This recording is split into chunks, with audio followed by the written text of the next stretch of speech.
We are There we go. live. Guru We're live. Nation, Fraud Pod Nation, welcome to another episode of Fraud Pod. Back by popular demand with the one and only.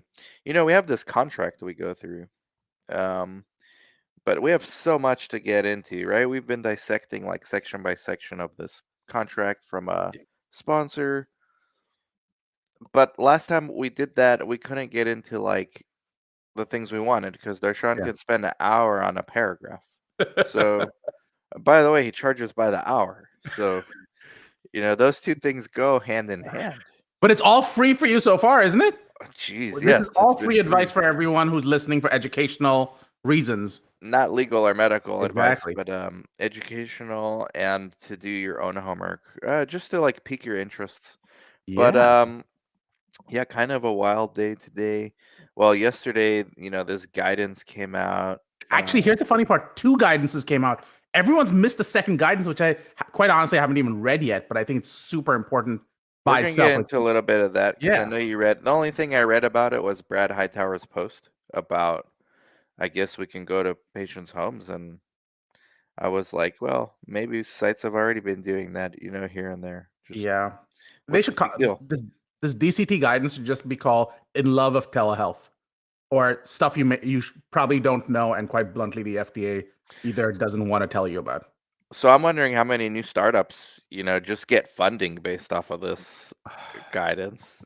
And at the end of the day, nothing really will change. I mean, like sites have been calling patients and doing remote visits. Sites have been even before telehealth was a thing. Sites have been going to patients' homes.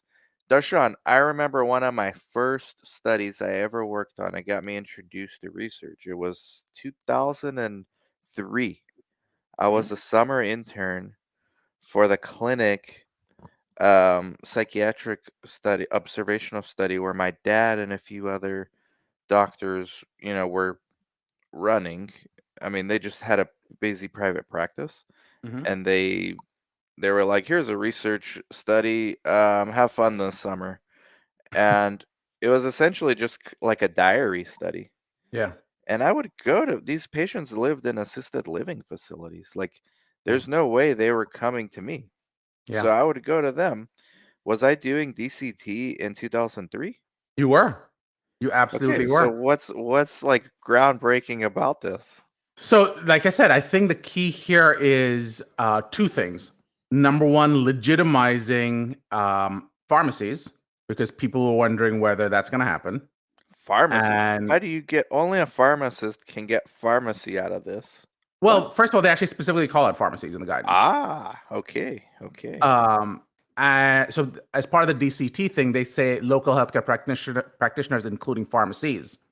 So Man, your phone's gonna be blowing up after this.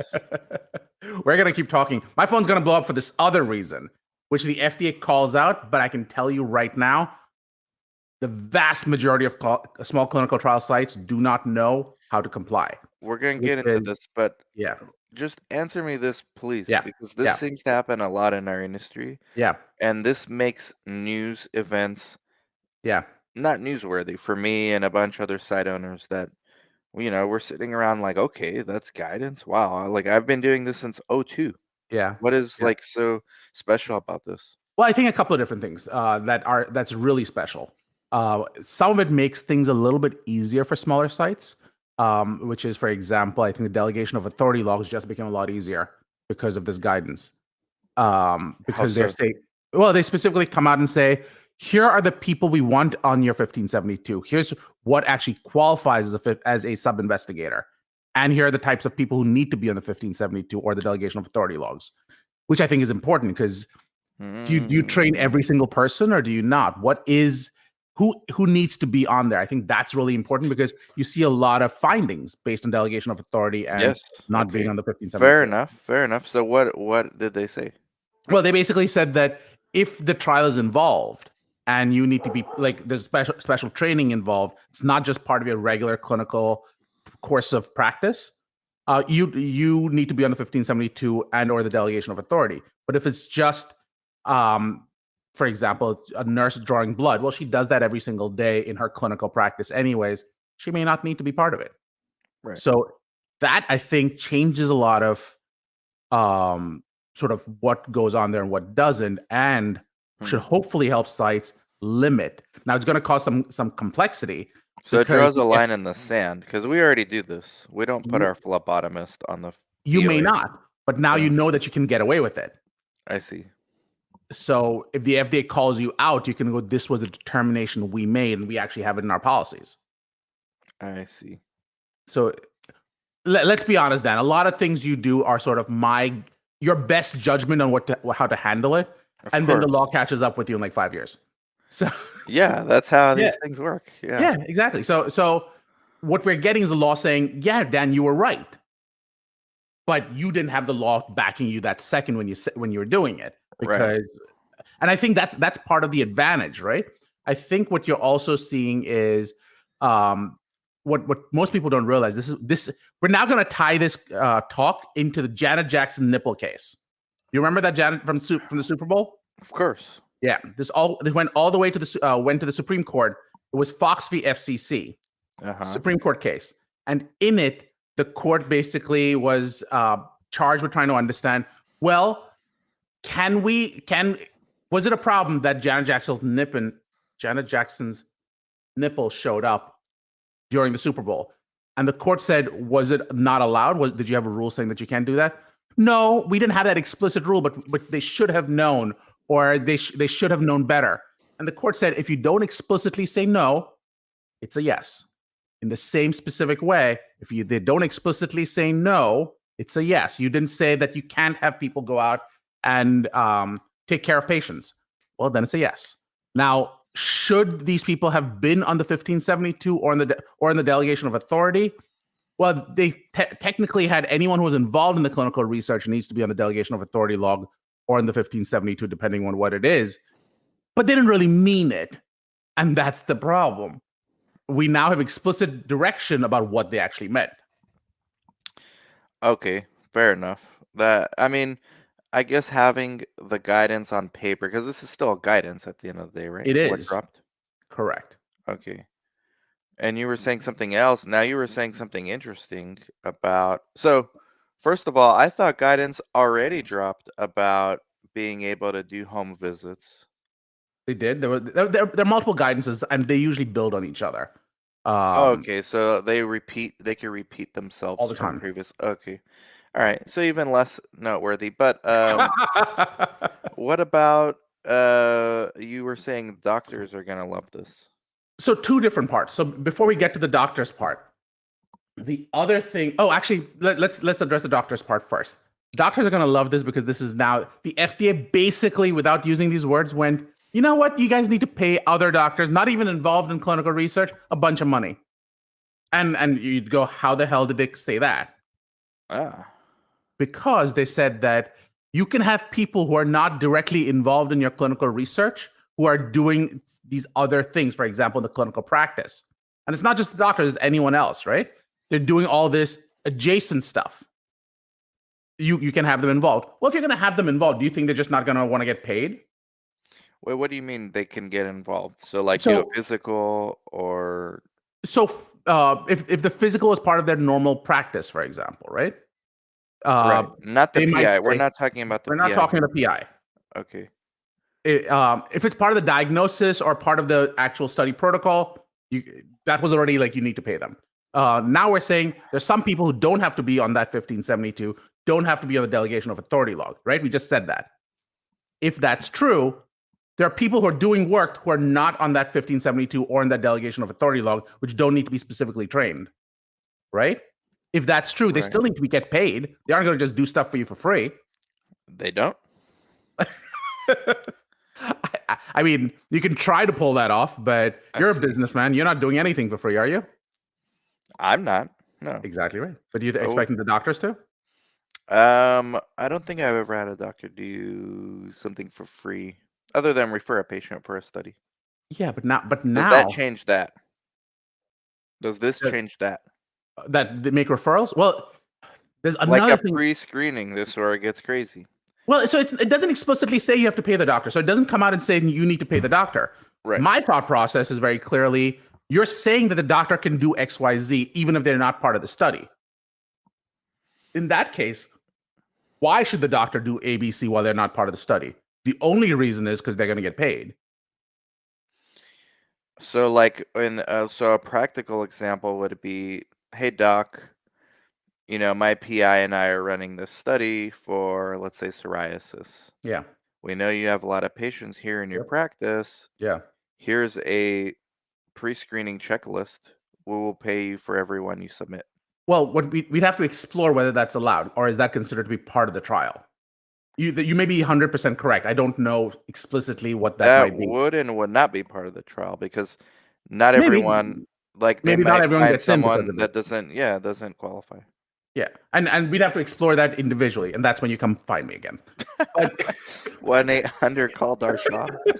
and that is not the number, but I can, because you put I that on wonder like who LinkedIn, I and wonder who people are that like, goes "Go to, one eight man. hundred Darshan." Like, no, that's not my number. Yeah, that's not Darshan's number. Just message him on LinkedIn. That's a lot easier. Yeah, or just call me at 302-252-6959. But Okay. there you go. But I think that it legitimizes a lot of efforts that, for example, you might now have CRAs who are not trained in the study, but are medical assistants who are not trained in the study, who can now do other study related but not study specific things. Right. We had And a they still got to patient get paid. we had a patient recently who had an AE. They weren't feeling well. Yeah, We don't know if it was related to the study yeah, drug or not. It's irrelevant. yeah, In the clinic, the PI said, "Hey, he called one of his MAs, yeah, give her a IV. yeah, She needs IV fluid. It's hot here in Arizona, so she was dehydrated."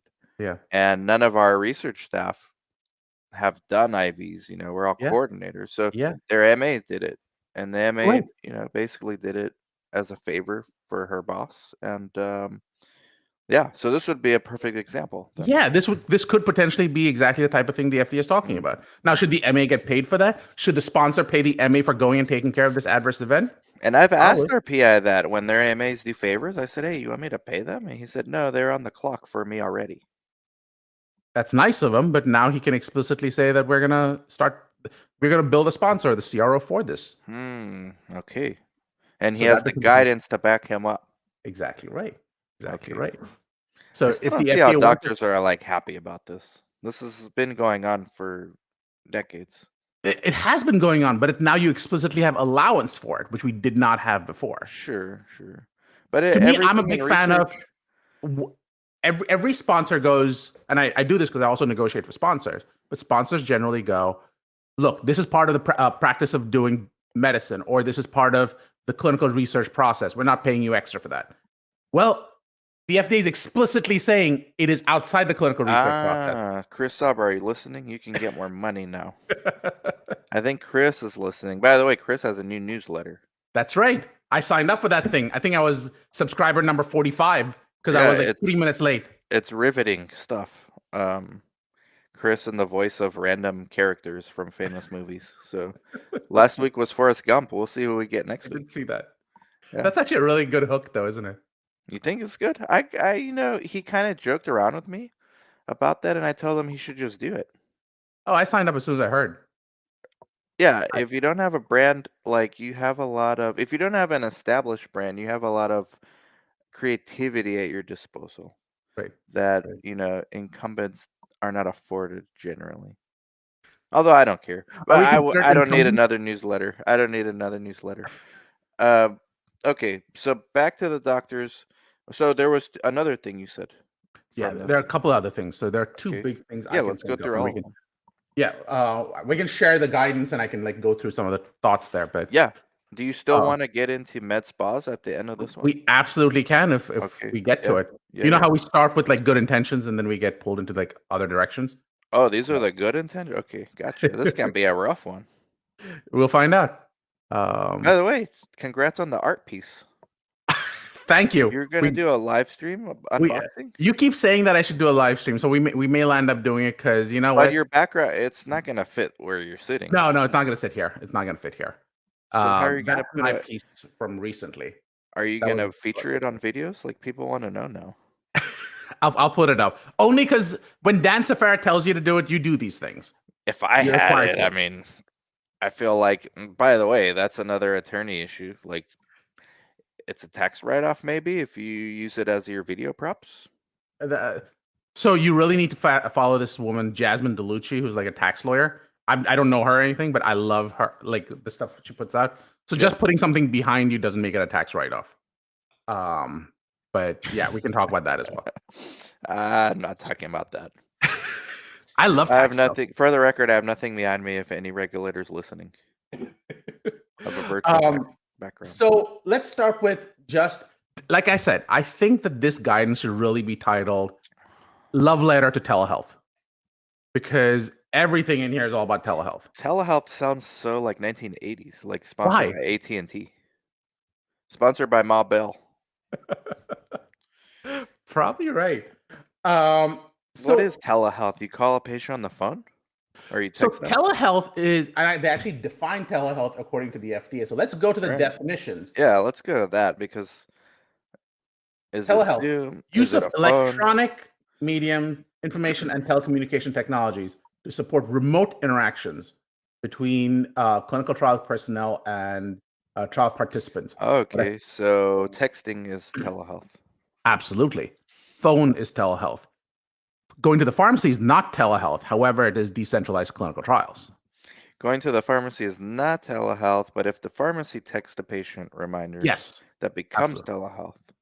What you also have to remember is in those scenarios, because I'm working on a couple of telehealth projects right now, and it's fascinating because what most people think is that, oh, FDA said telehealth, we're now good to go telehealth. There are a bunch of state rules that kick in. For example, you put on, and you're seeing a lot of sites do this because sponsor protocols include this, walking around with like an iWatch, for example. And people are like, oh, you know what? It's part of the study, good to go. State laws decide whether you can use that or not. There are privacy rules that kick in. There are informed consents specific to telehealth that have to be signed. You can't just go, FDA said, okay. That's just one of the organizations you have to worry about. Right. And but most people don't realize that. Most sites have not done what is required. Like you and I have talked about the corporate practice of medicine. And the And I FDA is tell not you, even the one that has actual teeth, if you ask someone like Patrick Stone. I mean, the FDA is not even the enforcer necessarily. DOJ. There you go. Yeah. DOJ, OIG, U.S. State Attorney, U.S. Attorney's Office. They're all Right. going to come after you. When And you there start have been doing under that. studies with controlled substances as Yep. DEA, Yep. you know, and DEA. if you mix telehealth with DEA type stuff, I mean, they could look at that stuff too. Oh, there's tons of it. Do you want me to show you guys? Here, telehealth, prosecution. I mean, anything is like evidence. Anything's Here. documentation and research and law. Because you asked for $100 million Adderall distribution healthcare fraud scheme. What a time to be alive. and that's Los Angeles. in your neighborhood. Yeah, Telemedicine. not surprising. That's also Yeah. where they used to do the patient dumping for hospitals. Yeah. Remember that? I do remember that. But this is just one of the examples. So let's start from the beginning, go through some of the topics that you should be thinking about as part of the guidance. And this is why you come on to the podcast, because this guidance dropped yesterday and we're already talking about it. It's dropped. It's hot. You know, it's not as hot as Craig getting escorted out of D Farm with police, but it's close. I am not touching that. I know you're very safe. You know, have you ever been in D Farm? I don't care. No. I've never been. I'm not rich enough for that kind of stuff. Unless someone's paying for me to go there, I can't afford to. Me too. But that was in your neck of the woods. You should have gone. Was it? Philly. Was in Philly. Oh, I didn't know it was in Philly. I have no idea. Yeah. If no one invites me, I don't go. Well, I didn't know until Craig told me about his. Craig's actually nearby though, so it's not. Yeah. So anyway, so let's start with telehealth. Number one, it goes to state laws. You actually need to know that, and state laws goes into things like who can prescribe. So it's not just anyone. Right. There are specific laws. Dispensing. What if you start dispensing from your office? Does that render you into a pharmacy at that point? In which case, do you need a pharmacist? And what rules kick in? Requesting records. There are states, for example, New Jersey, that says that before you do anything via telehealth, you first need to have all the records to look at that. Well, are you doing that? Do you have What the do you mean all consent to the get that? Oh, New Jersey's crazy. New Okay. Jersey Wow. has requirements around that. Then out-of-state practitioner. So one of the big things of this is, oh, you know what? We're going to have a centralized PI, and we're going to have a bunch of different sites all over. Well, if you're going to do that, does that meet that state's telehealth requirements, the oversight requirements? Because otherwise, you're practicing in a state that you are not qualified to practice in. So that becomes another issue. Professional liability insurance. You may need to get specific telehealth liability insurance, and maybe not, depending on how it plans out. And I actually did an interview yesterday with an insurance broker specifically for clinical trial sites around what kind of insurance you need. I did not get into the telehealth question because I did not realize it was so big right now. But Wow. stay tuned. I'll bring it back on for that. But you can check out my podcast for that. But going back, the professional liability insurance, obviously you need to look at what specific liability insurance you need. Informed consent. Telehealth actually requires its own informed consent in most states. So you then need to get your HIPAA waiver. You need to get your telehealth insurance. And then depending on what kind of study you're doing, for example, if you're doing weight loss stuff, you may need to look at whether you need to get, like Florida has specific rules around weight loss studies. Not weight loss studies, around weight loss programs. Question is, does your study qualify as a program? And I don't know. I haven't looked into that question for anyone yet. Well, But I would guess as a non-attorney, the answer is your research does not qualify as any type of program except research. except what are you advertising it for? Would you like to lose a bunch of weight? No, We're doing a study on that. Oh, I've seen those ads. we don't advertise. Or You what don't. if well, we do. Shout out to Patient Ace. What if the ad says weight loss study in Yuma? Click here. So let's say it says weight loss study in Yuma. Would people reasonably interpret that to be a program? And we have to look at what the definition of program is. Sure, of course they would. Yeah. They don't know. Most people don't know what research is. Correct. So if that's true, there's, for example, I think Florida has a requirement that you have to give them a certain bill of rights. They have to know how long the program is, for example, how long the study is. They have to sign off on that. Really? There are all these requirements that kick in. In Florida, of all places, wow. Marketing, for example, are your claims completely unreasonable? The Senate is going after companies around telecommunications and the types of claims being made, especially in the context of telehealth. So be careful of that. So this is not just the IRB's policing. Correct. So, and this is just some of the now, rules. how do some of these regulators work? Like the actual enforcers? You were saying on the state level or whatever. Do they hire people to just scour social media looking for these ads, or It can be a variety of things. For example, it's often the FTC that starts this process, and the FTC is looking. You'll have DOJ, OIG. You'll have whistleblowers. You'll have privacy violations. You might discover in the process of investigating a privacy violation that you weren't qualified to do all this other stuff as well. So the moment you open Pandora's box, all kinds of stuff starts spilling out. So be careful.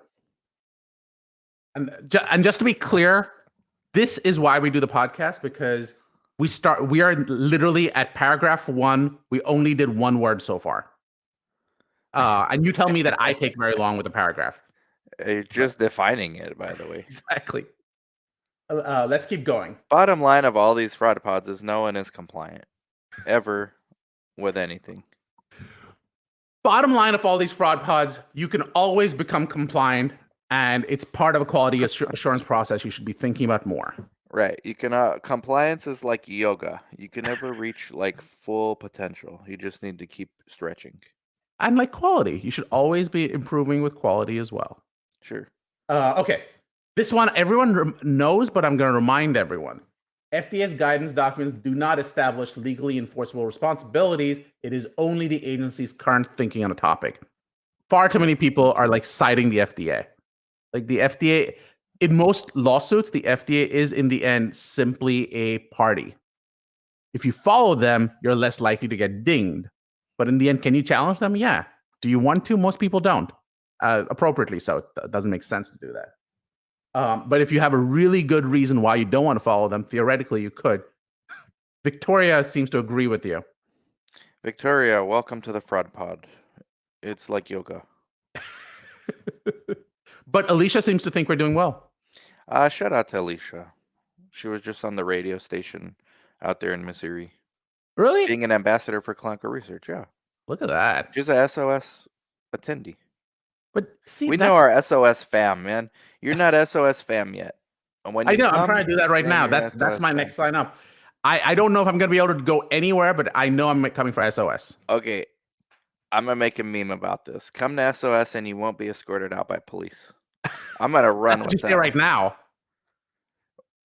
I won't even do. Yeah, why would we? You do this won't right cause the now? police to escort you out, but others might.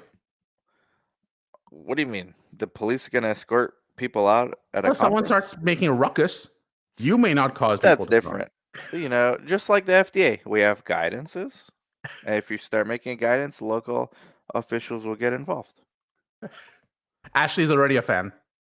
I'm Ashley excited to see you, Ashley. Darshan is there. Ashley, look at Craig Lipset's posts. You're gonna love it. We got to figure out how to use that as marketing for our conference. You're gonna stick your face on it. Yeah, it's a free market system. And who do we have promoting? Well, there's no one Actually, promoting. that would be in violation of California law. Did you not know about this? Well, I'm not there anymore. Thank God. Yeah, California. Yesterday's news, I think it's AI generated content where you're impersonating someone else is not allowed. So you Oh can't no, we're stick not your face. impersonating. If you stick your face on Craig Lips's body, that's kind of what you're doing. Well, I have expressed written consent from him that I may do so, Oh, as long as you have that. As long as you have that. or implied consent. How about that? It gets It's not great. implied if he doesn't know and wouldn't consent. It starts getting fuzzy. That's where we need you. Come save me with the when is black and white help make me fuzzy? Make it fuzzy. That's right. Okay. So I love how they actually clarify what is right in these types of clinical trials. Decentralized trials may be appropriate for investigational products that have well-characterized safety profiles, which means that probably your phase 1s, not so great. Phase 2As, probably not so great. Right. 2Bs onwards, you might start seeing an argument. So that should tell you a little bit. To be safe, maybe phase 3, but to be really safe, yeah. Some people will say never. Yeah. Some people might say that. Some people might say only in post-approvals. Right. Like a phase 4. Some people might say second indication, maybe. So, and at the end of the day, it's up to if you're a research site, this is nice to know, but ultimately the sponsor is telling you what to do, more or less. Yes, and in fact, the sponsor has a bunch of responsibilities in this guidance. Yeah. Yeah. There was one study where it was a foreign sponsor, you can tell, and they had us. You know how there's studies with unblinded pharmacist. That's not really a pharmacist. It doesn't have to be a pharmacist. Okay. So they wanted, this was the first time I've ever been asked, us to make our own prescription pad to show proof that a script was written by the PI. Even though it's going to our own, MA who's serving as pharmacist, they just wanted to see a documentation change. Oh, yeah. Well, that makes sense. Well, it doesn't make any sense, Why? practically speaking, because we've never had to do this in any. But that doesn't mean it doesn't make sense. Because there's already an IRT. There's already somebody going in there, with the order. It's implied that the PI is already telling the staff, "Hey, we're following the protocol." How do you know the PI told the staff that? Because the IRT, the PI has to sign off on every visit. But when do they sign off? When do they sign off? During the visit, at the end, vast whenever majority they of want times to. that's not true. We both know that's not true. So you're saying that making that prescription is... Oh yeah, that should be something you do up front. You don't and this is true. I remember this when we were doing this in pharmacies, right? When I used to work in a hospital, you'd always get the doc call up and go like a verbal order going, "Oh yeah, just give this thing out." Right, and then we'd write a prescription going, write an order saying verbal order, blah blah blah. Doctor said. Right. We've all moved away from that. Jaco is not a big fan of that. Okay. So verbal orders are not preferred. Jaco pushes back on that. Even if it's documented. That's been like 5 years. Was that? even if it's documented, the verbal Well, order. you're the one doing the documenting, so it's really hard for. So you need the counter signature, and that counter signature doesn't come for weeks until after the order. Even though the doctor's like constantly in the charts. I see. So you want contemporaneous writing. It's Alcoa, remember? Okay. Okay. So Fair enough. yeah. To the point you were making, though, remember the last podcast we did? You were talking about how one of the meds that you were writing, that they were making, was complex. This would not be appropriate for complex preparation, administration, or medical assessments. So, again, specific studies would automatically be excluded. And there's another component that I think a lot of sponsors may not consider, especially I think around either temperature labile drugs or sterility, stability based drugs. I'll talk about Right. that as We well. got into that last time too. Yeah. Again, follow-up assessments can be performed remotely through electronic patient-reported outcome measures by telehealth or in-home visits or by local HCPs. If you're going to use electronic patient-reported outcome measures, is your first of all, is that legal in your state? Because it may or may not be. Let's assume it is. How are you getting the data? Is it controlled? And they actually talk a little bit about this. I'm going to jump ahead because I do have a bit of a hard stop, but I want to point this out. This is a 21-page guidance, but they actually talk about having a data management plan. And this is something we've never done as far as I know. The sponsor should include the following. So the sponsor should have one. Yeah. But I don't fully understand what the point of it would be. The sponsor should have, this is how data flows. Okay, what is the FDA going to do with that? Well, this is just trickles down more work for sites, because what this does is it makes the sponsor have a form or a series of forms that sites now need to fill out. I mean, we're already doing this anyways. Yeah, but from a privacy standpoint, what you're really doing, so you already need to do this from a privacy standpoint. And the reason you needed to do that is to identify where data could sort of get lost, and where you'd have privacy leaks. The question is, in this scenario, let's say I can tell you right now where the management plan breaks will be. Every time there's a human intervention, you're going to have a problem, except the entire clinical trial system is set up with human intervention, appropriately so. So what is the point of writing out a data management plan when we know it's kind of flawed from a data flow perspective? I think it's I don't fully know where they're going with this. I think it's probably going to end up being more problematic for sites and sponsors. So be careful about what you do here. Yeah, another reason to come to Save Our Sites, saveoursites.com. Did you get saveoursites.com? That's awesome. That's a hard one to get. Of course. That wasn't hard at all. By the way, I haven't used this yet, but I actually got FDALawguy.com to send to the law firm. FDALawguy.com? Yeah. Now you got to get FDALawgal.com too, just to make That's sure. right, No one just in steals it. case. Yeah. Okay, so participants home. Someone buy that one right now and sell it back to Darshan. The dude's caked up. Participants home, mobile research units, or local healthcare facilities. I don't know how many people are doing mobile research units. Are you aware of any? I mean, there used to be a company that had a business model around it. I believe they were called Care Access. I remember it was like a pretty big news story in our circle. Research on a bus was their motto. Oh, interesting. I mean, I guess they passed the FDA audits with no findings somehow, but yeah. I don't see how after reading all these guidances every week from you. So this goes to training of video supervision. So that's going to become another thing. Training or video supervision during a telehealth visit may help with limiting variability. So training patients.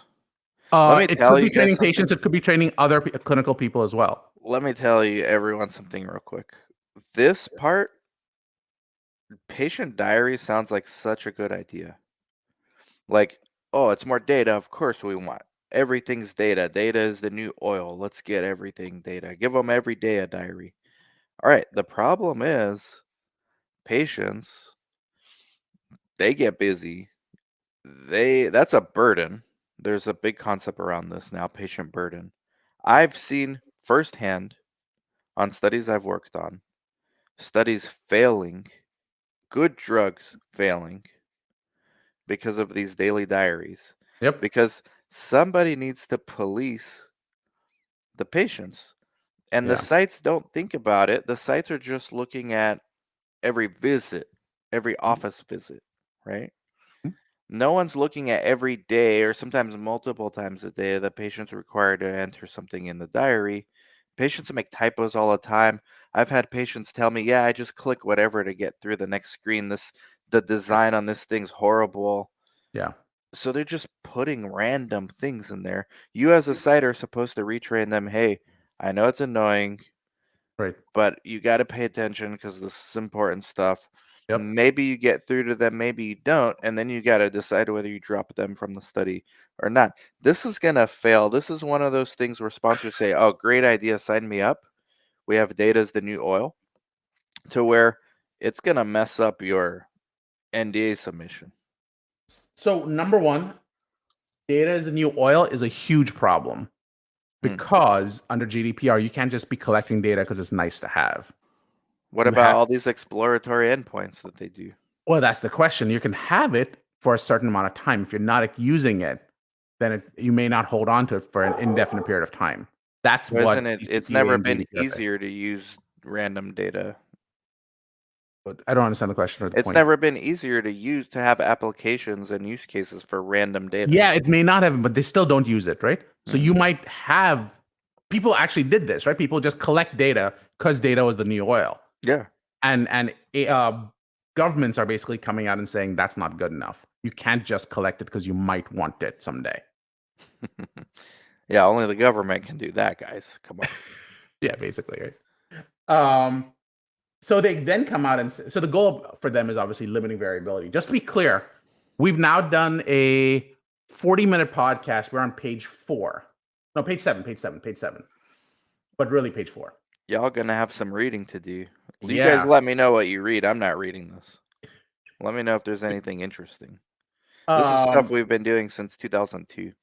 well, I think your big issues are going to land up being so. I'll sort of give you because I do have to jump off in about 5-7 minutes or so. Ah, Um, what I do want to point out is we talked a little bit about and this goes to what you're saying, which is I think sites will continue to remain very important because number one, you need to still have places people can do the audits. So you can do an audit at 50 different locations. So you still need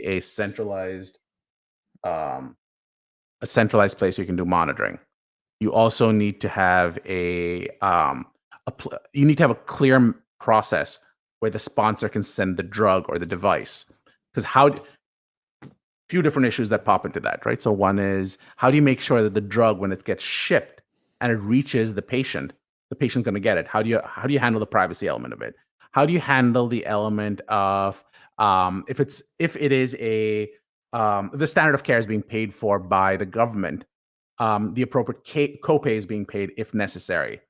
If the mhm. appropriate if the standard of care is not being paid for by the government, how do you make sure from a privacy standpoint the patient got it? How do you make sure that the drug, when it's shipped, was not kept in a hot UPS truck for far too long? And people go, well, that doesn't happen. UPS drivers are literally keeling over from how hot that thing is. Yeah. So it's happening every They single day. have Like, the those little sticks, those little USB sticks in there, in yeah, every shipment. and temperature controls are a major issue. Right, but we're trained to when we get a package, put it Yep, the test in. and all of that Patient's stuff. not gonna do any of that. Exactly right. Yeah. So, does that mean that you're now going to tie this to a local pharmacy? How is that going to play itself out? Yeah. Well, Walgreens needs extra revenue, I hear. Their stock's doing terrible. um, a second. Not a good stock to own. Not financial advice either. I Yeah, do exactly. recommend while we have a break, AQST. I do own it. I I'm don't know. very I haven't bullish looked on into this it. company. Yeah. Listerine strip epinephrine. That's interesting. So, Yep. sublingual epinephrine, basically, Yep. which is interesting because it gets past. It's a buccally absorbed. Yep. It should be pretty immediate. All studies No done, first pass effect. they're gonna be submitting to the FDA before the end of the year, and then they'll probably have a PDUFA date of But like why? fall. What do Why you mean not do a why? shot? People are the compliance. Yeah, if you're No dying. one I mean, I get it. no one wants to carry a briefcase with them. And Why are you it's epinephrine is a shot, like it's a single like syringe. there's a case and it becomes cumbersome to like be compliant. This fits on the back of everyone's phone. No, I'm not saying. Again, that raises the risk that it'll get misused or it gets abused in some way. And Yeah. again, you put it on the back of the phone. The phone overheats. Does that epinephrine work when you need it to? Yeah, they did the studies. I'm trying to get the senior director of sales on. Shout out to Interesting. Sherry Krasinski. She keeps ignoring my messages, but she did say okay once. So there's a chance. She has to be worried about SEC disclosures and stuff, so she may not Oh be no, we're super just eager to talking talk. about her career. Okay, fair enough. Yeah. If she talks to enough people like you, they're gonna tell her no. So Sherry, ignore what Darshan just said. You're good. Or just hire Darshan to know how to do it right. There Either you one. go. There you go. They talk about privacy here, and that's great. But if you're talking about privacy, remember that you're not just talking GDPR, you're not just talking CCPA. In this case, you're actually talking about CMEA, which most people don't even realize happens. So CMEA is California, for example. I'm picking on California because it's the most famous one. It's their medical law, medical privacy law, which most people don't even know exists. So keep track of that. So we've talked about GDPR, we've talked about CCPA and stuff before. I was looking at a recent lawsuit involving pixels and cookies and that kind of stuff. Do you know what that implicates, by the way? Because it was actual lawsuits against actual large companies. And do you Health know what? privacy. Yeah, you'd think privacy, right? Yeah. Wiretapping.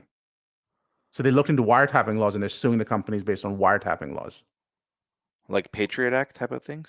Sort of, not Oh. quite, but yeah. So the idea is that if you're tracking someone who didn't consent to being tracked in that way, Yeah.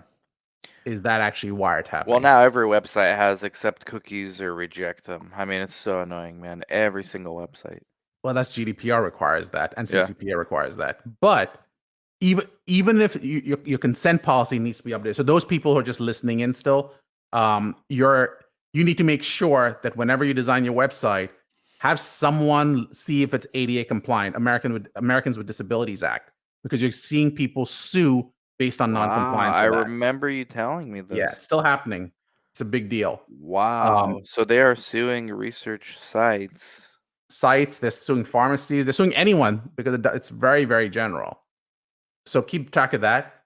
And Uh-huh. make sure your privacy policy, for example, has and I know, Dan, you've dealt with this issue, TCPA compliance. So if you're going to use text messaging for reminders and stuff, you Mhm. need to be what TCR compliant, TCPA compliant. So you need to have the appropriate privacy policy on there saying that we're checking up on all of these things. If you're going to be, for example, tracking people using pixels or using cookies, you need to get their consent to do that. Right. So update your privacy policies as well. We can keep going, but how is this looking so far? We are just at page 5 right now, just to be I clear. mean, I feel like this medical spa is like this mythical unicorn will never like actually catch. Well, I think that's part of the goal, right? Keep coming back for the. Did you ever Keep coming watch back. Jimmy Kimmel when he would talk about we're gonna have Matt Damon back at some point, and he'd never come on, and that was the whole joke? No, but I can't stand the guy, but it's seems like this Yeah, scenario as well. yeah, basically. Huh. Okay. So similar. We will get to the medical spa someday. Good morning, Monica. Yeah. Shout out to Monica. SOS. Monica, go check out Craig Lipsett's post. Let me know Craig's what you getting a think. lot of people checking him out right now. Dude, you don't piss off Craig, man. And you don't disrespect Craig. That's right. Period. The Craig will come calling. Uh He is the one who knocks. That's from Heisenberg. That's the Breaking Bad way. Yeah, man. You brought me back to 2013 on that one. That's right. Well, you got a hard stop. I mean, I do. do you I want to do need just to jump off. stop it right now? Yeah. Thank you, People Baba have Yaga. questions, feel free to reach out. We're Baba gonna do this Yaga, again soon. everybody. We're gonna do the unveiling of your like the unboxing. Have you unboxed your I thing have yet? not yet unboxed it, Okay, but please do it. I don't care if it's with me. okay.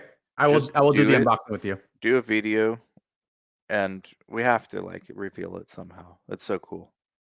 Thank you. Thank you. All right, I will show like, it. subscribe, comment, share. Go follow Darshan right now. None of you are compliant.